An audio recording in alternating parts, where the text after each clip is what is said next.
Hey everyone, welcome to this week's reading of Rune Marked with myself and PD Mac. We're reading chapters 11 and 12, so obviously we're just going to jump right in. So, chapter 11, Gwen. Holy Solara, Kirith whispered. The dragon's head perked to the side, and it spotted them. Gwen expected to die. She'd heard stories of dragons breathing fire, destroying entire towns from existence. Granted, before now, she'd always assumed they were just stories, myths even, but here was one of the legendary creatures in front of her. It was 20 feet long from head to tail, and its silver scales glittered under the rays of sunlight that filtered through the trees. Gwen didn't realize she was holding her breath until her lungs started to burn. She exhaled softly, as if any sound would bring the dragon's wrath down upon them. Are you going to stare at me all day? The dragon finally asked. Its voice was deep and throaty, and the words echoed among the trees. Gwen looked at Kirith and Emil, not sure who the dragon was speaking to. The fact that it spoke at all was enough to make her question her own sanity. You there, the dragon said. Me? Gwen asked. Yes, you. Come near. I think it would be best if you did what it said, Kirith said lowly. No, Emil said. Dragons are sly, dangerous beasts. We should go. Gwen was torn on whose advice to follow until the dragon narrowed its eyes on her. She felt obligated to obey the dragon and took a few tentative steps forward. Closer than that, the dragon huffed. I'm not going to eat you. Gwen looked over her shoulder. Emil shook her head, but Kirith was motioning for her to continue. Gritting her teeth against her anxiety, Gwen closed the distance to the river and stopped when she was standing at the bank.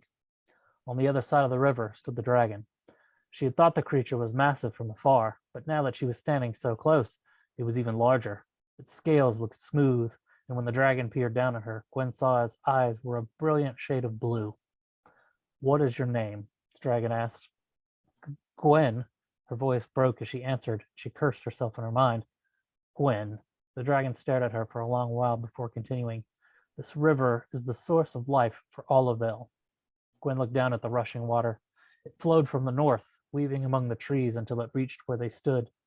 The ground curved in a natural arch, and the water disappeared in the ground. Gwen spotted a black liquid, thick and bubbly, on the archway. It was slowly dripping into the water. As the drops fell, the water turned dark and murky. What is that? Gwen asked, wrinkling her nose as a bitter smell filled the air. Poison, the dragon answered. It's fouling the river. Who would poison the river? Who indeed? Given the events that occurred today, it was probably one of the disgraced king's supporters. This is an unimaginable crime. How do you know what happened? Gwen looked up at the dragon. Haven't you heard the saying, dragons see everything? No, Gwen admitted. We do, the dragon said. Gwen thought that was nonsense, but she didn't want to argue with the dragon and risk being killed, so she changed the subject. What is your name? The dragon eyed her warily, then said, Vinya. That's a beautiful name. Thank you. Vinya preened at the compliment, standing tall at her and flicking her tail behind her. I can reach that stuff with a stick, Gwen offered, bending down to grab one from under a nearby tree. She walked onto the archway and held the stick out over the water, then moved it upward to catch the black liquid. As the liquid touched the stick, the wood sizzled and popped, then caught fire. Gwen jumped back a step, then hurriedly dipped the burning end into the river to kill the flames. That didn't go as planned. The poison has a bit of magic in it, Vinya said. Hold out your hand. Gwen lifted her left hand. The other one, Vinya clarified. Gwen switched hands, and Vinya peered at the rune on her skin. You have the sail rune. That can help. How? I will teach you, Vinya said. Put your hand in the water, but not near the poison. Gwen walked back to the bank and knelt beside the river, then lowered her hand into the water. It was cool against her skin and soothed the faint burning sensation that tingled around the rune. She watched Venya's reflection on the water's surface, admiring the dragon's beauty. The creature was obviously dangerous, yet Gwen was inexplicably drawn to the dragon. Channel the energy of the rune into the water and speak its name. Venya's blue eyes seemed to glow in the reflection on the water. Gwen closed her eyes and mentally visualized the green energy that pulsed within the rune. She wheeled the energy from herself, and glowing green tendrils snaked into the water from her palm. She opened her eyes and saw the tendrils knit themselves together, spreading through the water and obstructing the black liquid. Pain flared through Gwen's mind and hand, but she pushed through it, refusing to give in to the discomfort. The tendrils of green energy spun around a glob of poison, circling it until the blackness faded and the water was clean. Gwen watched the tendrils continue from spot to spot, clearing the river of the poison, but it was taking a toll on her. Weakness was creeping into her muscles, and her vision started to blur. Venya said something, but Gwen couldn't make out the words. She sounded far away. Gwen tried to cut the magic off, but it continued to pour from her into the water, ignoring her frail command. She started to panic and pulled her hand from the water. The green tendrils weren't phased. They continued to enter the river and destroy the poison. Gwen fell onto her back and stared up at the canopy overhead, a whirring distortion of color. She felt ill and thought she was going to vomit until darkness claimed her, sharp and sudden. When she came to, her entire body was trembling. Venya was looking down at her. Gwen didn't consider concern to be a normal emotion for a dragon, though she didn't know what normal was anymore. But she thought that's what she saw in Venya's blue gaze. "You're alive," Venya said, a statement more than a question. "I am," Gwen rasped, and forced herself into a sitting position. She looked around and noticed that Kirith and Emil were gone. "Your friends fled in fear. You shouldn't hold any ill will against them for it. Not many have seen a dragon these days." Gwen's first instinct was to be angry with them. The dragon could have eaten her or maimed her, and her allies had just left her for dead. Venya's words rang with truth, though, and Gwen dismissed her anger. "I didn't know dragons were real," Gwen admitted. Her throat was parched, and her voice sounded odd in her own ears. She looked to the river, wanting to drink of the water, but unsure if it was safe. Venya followed her gaze. "You can drink," she said. "Did we get all of the poison out?" "Most of it," Venya answered. "You pushed yourself hard, perhaps too hard. The magic could have drained your life." "But it didn't," Gwen said, then crawled to the edge of the bank. She cupped her hands and dipped them into the water and drank her fill, and turned her attention back to Venya. "What about the rest of the poison? Do you want me to try again?" "No," Venya replied. "What remains will be washed away. You have done a great service for Olivel. Not many would risk their life for a stranger, yet you risked yours for many. Perhaps there is hope after all." "Hope for what?" "For this world. The darkness of Isentol grows daily, and there are few who stand against it." "I'm with the rebellion," Gwen said. "We're working to remove Torian from the throne. As long as there is someone fighting against tyranny, there is always hope." Wise words from someone so young. Venya stared intently at Gwen for a moment. "Where will you go now?" "Emil and I are going to Steepcross," Gwen said. "I go to learn my true name." "The Great Library," Venya said. "I know the place, though I have not seen it in many years. The librarians are guardians of ancient tomes of power, as well as the world's history. You may be surprised at what you learn while you are there." Venya's snout flared as she sniffed the air. "I must go," she said. "I will be watching you, Gwen. When the time comes to battle Torian, know that I will go with you." Before Gwen could reply, Venya turned and vaulted herself into the air, her majestic wings carrying her into the sky. Gwen stood in place, watching until Venya's silver form was gone from her view. She left the river behind and headed back the way she had come. The barrier that protected the entrance to the river shimmered and pulsed. Gwen prepared herself as best as she could, then stepped through it. A dizzying wave of sickness washed over her, but it wasn't as bad as the first time. Her vision cleared quickly. Kirith and Emil were there waiting for her. "Are you all right?" Emil asked. "Did the dragon curse you?" "What? No," Gwen answered. "I'm fine." "You spoke to the guardian of Olivel," Kirith said. "Odd. She hasn't been seen by my people for over 100 years. What did she say?" "Someone poisoned the Thaestra," Gwen said. "She helped me cleanse the water. Well, most of it. You have been highly blessed." Kirith's wonder was still etched on his face. "We need to get moving," Emil said. "If we leave now, we might reach Steepcross by tomorrow night." "Are we in a rush?" Gwen asked. "I wouldn't mind staying another night here." "As much as I would love to allow that, I'm afraid Emil is right. There are already nervous whispers among my people that you two are responsible for poisoning Thaestra. I know it's not true," Kirith hastily added, seeing Gwen's surprised expression. "I think it would be best for you to continue your journey, and I will work to quell the rumors." Gwen decided Kirith made a valid point, especially since she was eager to learn her true name. "I can understand your people's fear," she said. "It's justified, though unfounded."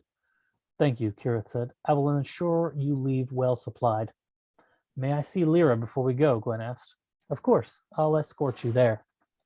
Kirith led them back to the forest city, and they stopped at the temple. I'll wait out here, Emil said, and I shall get your supplies in order. Lyra should be inside praying to Solara. Kirith offered a bow and left. Gwen stepped inside the temple and spotted Lyra kneeling in front of the dragon statue. She was the only one present aside from the guards outside, and Gwen waited patiently for Lyra to finish her prayer. She enjoyed the peacefulness the temple exuded, and much like the water of the Thestra, she felt renewed by it. Have you come to pray? Lyra asked as she rose to her feet. No, Gwen replied. I've come to say goodbye. Emil and I are leaving. Lyra walked along the pathway between the pews and joined Gwen at the doors. Olivel is indebted to you for rescuing Kirith from the vagabonds. There is no debt to be paid, Gwen said. I did what was right. If you say it, then it shall be so, Lyra said. Yet I have heard that you also healed the Thestra. Who told you? The Thestra did, Lyra replied. The waters are alive as you and I are, and they speak to those who listen.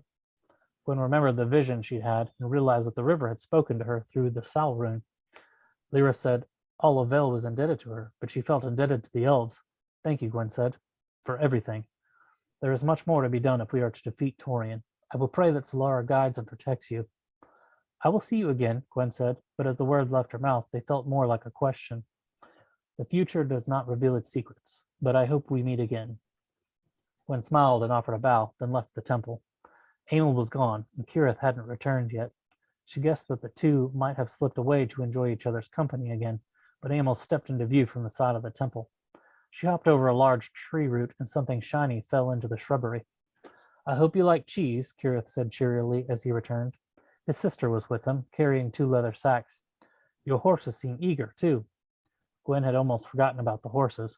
She was glad they wouldn't have to travel on foot. While Emil talked with Kirith, Gwen walked over to where Emil had dropped something and spotted a glass vial. She picked it up and was about to tell Emil she had dropped it when she spotted what was inside. It was almost empty. There was a few drops in the bottle, and the liquid was unmistakable. She quickly stuffed the vial into her waistband and covered it with her shirt. Emil wasn't acting any differently, but Gwen now knew who had poisoned the river. Chapter 12, Connell. Farrell stared at Brioc, waiting for the punchline. When none came, he deadpanned, You're serious. As a heart attack, Torgwith chimed in with a snort. I know. Took me a while to get used to it. He's such a lovable oaf, but it's true. Which brings me to another point, Brioc elaborated. You may have unwittingly triggered the prophecy. What prophecy? Farrell asked, suddenly apprehensive. The eagle will bear the vipers in his claws. Yet from the west, a cobra will rise and strike down the eagle. How was I to know? Farrell blurted. Are you sure he's the one? Beyond all doubt, Galadier said, not totally convinced himself, though there was something different about Connell that made him want to believe. How is this possible? Farrell argued. He's from Hervé. I remember him telling me that. Said he spent his whole life there. He and his sister were secreted out of Havengard when they were quite young, Brock explained. During the turmoil, when Torian killed Cameron. Do you remember Torian sending messengers looking for traitors to the crown, supposedly traveling with 2 children, one a babe and the other perhaps a year older? You had just assumed the domain here. Farrell blinked at the recollection. An emissary from Torian had arrived at Rexford. Timothy Galadier turned ex-citizens of Isentol who had recently entered the kingdom, especially those traveling with 2 children under the age of 2. To his credit, Galadier told the emissary to get the hell out of my kingdom. I do vaguely remember that, Farrell acknowledged. What Torian failed to perceive, Brioc said, was that the children were split up. Connell went to Hervé and his sister somewhere else. As time went on and his searching proved unsuccessful, he shifted his attention to his true desire, subjugating the surrounding kingdoms, elf, dwarf, and human. He has patiently gathered an army of wizards and mages to his cause. When he unleashes his forces, kingdoms will fall, one by one. Tir Monarch will not be spared. Breck looked back over his shoulder, making sure the door remained closed. Turning back, he continued. However, much to his shock, he recently discovered that both children live. To Connell's good fortune, Torian never suspected that he would end up with a bunch of highwaymen. However, his agents are again looking for his brother's children. In Connell's case, Torian discovered his family in Irving. That Connell never told them where he was is the only reason he is still alive. But it didn't save my family, Connell said through clenched teeth. Briac solemnly nodded. Torian knows the prophecy. He knows Connell still lives. We believe that his sister is also alive. We have friends looking for her. That said, it is imperative that we gave Caldear's support to stop Torian. Chagrined, Farrell stared at Connell. I didn't know. Of course you didn't, Connell said, placing a hand on Farrell's arm. Even I didn't know. Farrell's first instinct was to yank his arm away and castigate the offender, but he remembered he was now dealing with a potential king. We need to focus, Gallaudier interrupted. Time is the proverbial essence. He's right, Torgriff added. We got to get to Caldear, and we need to protect him in the process. He looked a thumb at Connell. So if you've ever seen him fight, you might think he don't need our help. Connell frowned and cocked his head to stare at Farrell. Whatever happened to Blaine? Farrell curled a lip into a snarl. I've yet to deal with him. Brody claims ignorance, yet refuses to do anything about it. Who's Blaine? Torgriff asked. My brother-in-law's bastard son, Farrell replied. He set up an ambush to kill him, Connell explained. Didn't quite work out the way he wanted. Gallaudier reminded them, you can deal with Blaine later. Farrell slid a caustic glance at him, then relaxed, admitting to himself that he would deal with Blaine and Brody in his own terms. Maybe even get Connell to help. I will go with you. We were hoping you would say that, Torgriff grinned. We'll leave first thing in the morning, Brack announced. We'll need a safe place to spend the night. You will stay here, Farrell grandly offered, crossing the floor to open the door and curl his fingers at his steward. Prepare lodgings for our guests, and 4 more places for the evening meal. Yes, my lord. Arnell dipped his head, hiding his dislike of Connell. I need to check on my friends, Connell stated. They're staying at the Stag's Head, the steward answered with an overt tone of condescension. And where might that be? Connell ignored the man's conceit. I can have one of the servants show you, he replied without looking at him. How about I come with you, Torgriff said to Connell. Good idea, Briac nodded. Gallaudier and I can further enlighten Lord Farrell. Stepping out into the hallway, the steward addressed one of the servants, a young man in his early teens. Ignoring the 2 visitors, he commanded, show these 2 where the Stag's Head is. Yes, Steward Arnell. The teen reverently dipped his head. Turning his back to Connell, the steward felt a sudden vice grip on his neck, and he was physically lifted off the ground. The next time I come in here, Connell growled, I expect to be treated with respect. Do you understand? Arnell flailed as he felt the grip tighten and finally squeaked, yes. Connell released his grip and the steward dropped to the floor and stumbled forward. Turning his back to him, Connell motioned the servant to lead the way, leaving Arnell gasping for breath. The Stag's Head was a large, respectable tavern 2 streets away from Farrell's castle. When Connell and Torgriff entered, Maldwick and the company had spread out and positioned themselves in strategic locations so they could monitor who entered the tavern, who went upstairs with one of the girls, and who worked the tables, as well as keeping an eye on the taverner. Seeing his deputy, Connell scooted the edges of the other tables before pulling out a chair at Maldwick's table. Torgriff ignored the not-so-subtle looks and yanked a chair out to sit next to Connell. Think they'd never seen a dwarf before, he groused.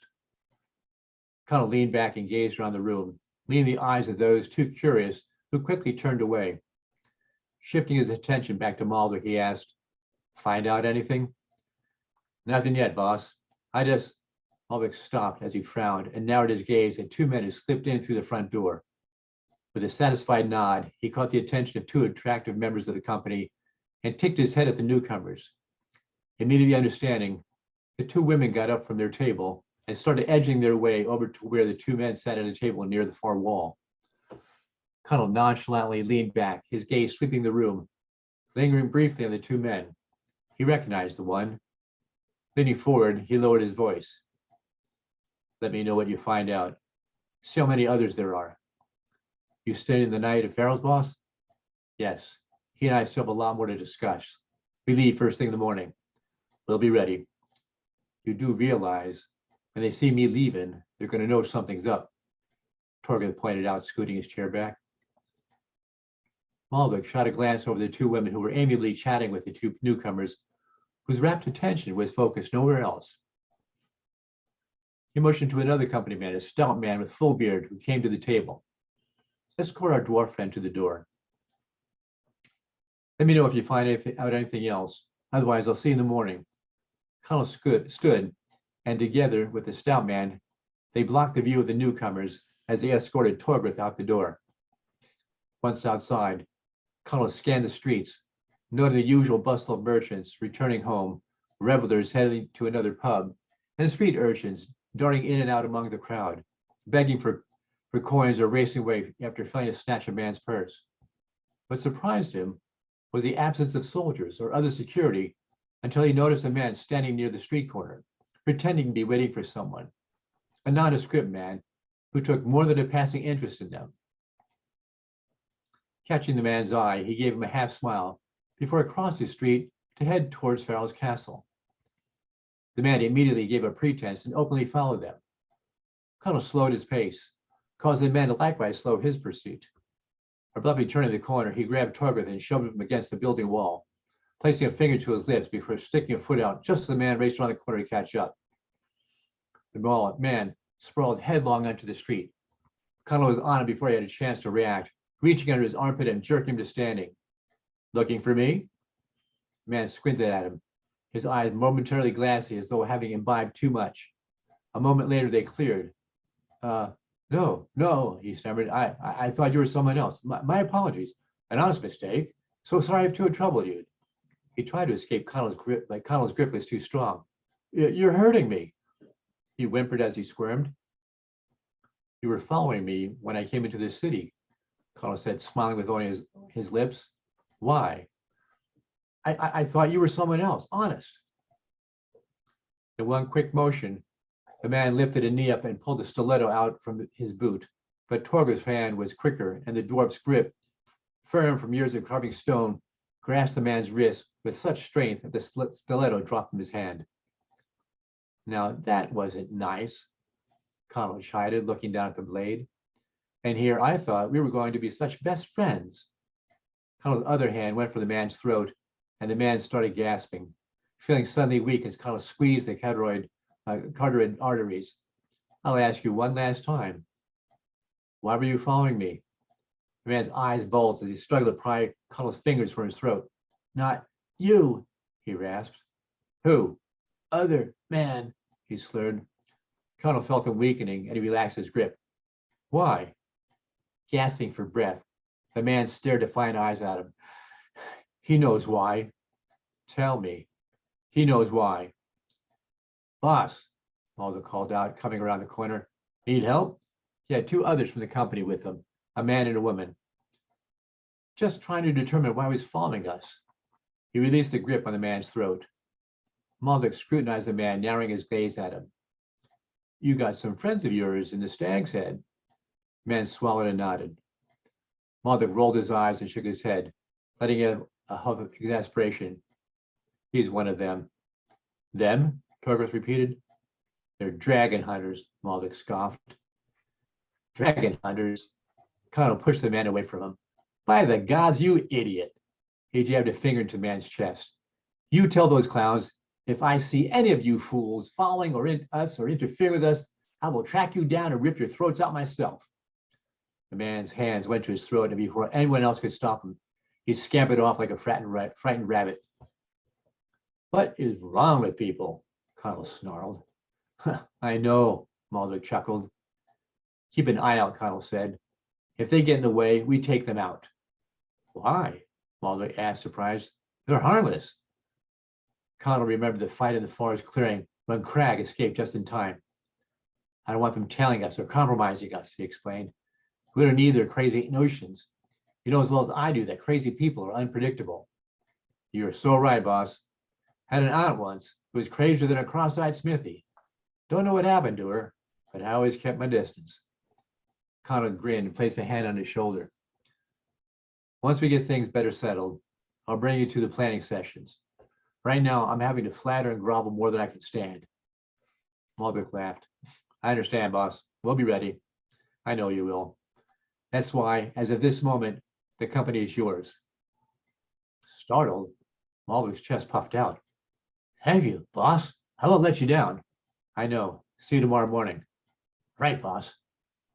There were guards at the gate when Connell and Torgreth approached Farrell's castle. Upon seeing Connell, they snapped to attention. Good evening, sir, one guard said, staring directly at Connell, causing him to wonder at the overly polite and respectful greeting. Good evening, Connell replied. What? No good evening for me? Torgreth quipped. The guard sputtered and swallowed. Yes, good evening. That's more like it, Torgreth smirked. They found Briac and Galadir still in the great hall with Farrell. Farrell looked up when they entered. Upon seeing Connell, he crossed the floor to greet him. I believe I owe you many apologies, my lord. Caught off guard at the change, Connell shot a look at Briac, who nodded that all was well. None needed, Lord Farrell. Neither of us knew. However, that was then. We need to convince Galadir to help us. Lord Farrell has offered half his army for our cause, Galadir said. Half? That's very generous. I believe it is necessary, Farrell said with an air of self-importance. We'd have to get used to treating this youngster with respect, awkward as it might prove to be. My army commander should be here any moment. Thank you, Connell replied as regally as possible. Briac, might I have a word with you? Briac frowned with a quizzical look, then joined Connell as he walked to the corner of the large hall. Your arm, Connell said. Briac cast a surreptitious glance to where Farrell and Galadir chatted before turning back to Connell. He lowered his voice and pointed to his forearm. It glows, and I can feel a slight burn. Those who followed us are dragon hunters. But then, you already knew that, didn't you? Connell challenged. Yes. Are you going to tell me what's going on? Like last time, they knew you were there. I don't know how, Briac answered through gritted teeth, but that's not entirely true. Connell said nothing, waiting for him to continue. No doubt all the hunters are rune marked. My guess is that they're rune marked to Torian or one of his wizards. He locked Connell with a hard, cold stare. They must receive no mercy, for they never go away. So you're saying, yes, Briac added with a curt nod, when we find them, we must kill them. Dun, dun, dun. All right, that's it for this week. So make sure you subscribe and keep your eyes peeled for next week's video. See you, everyone.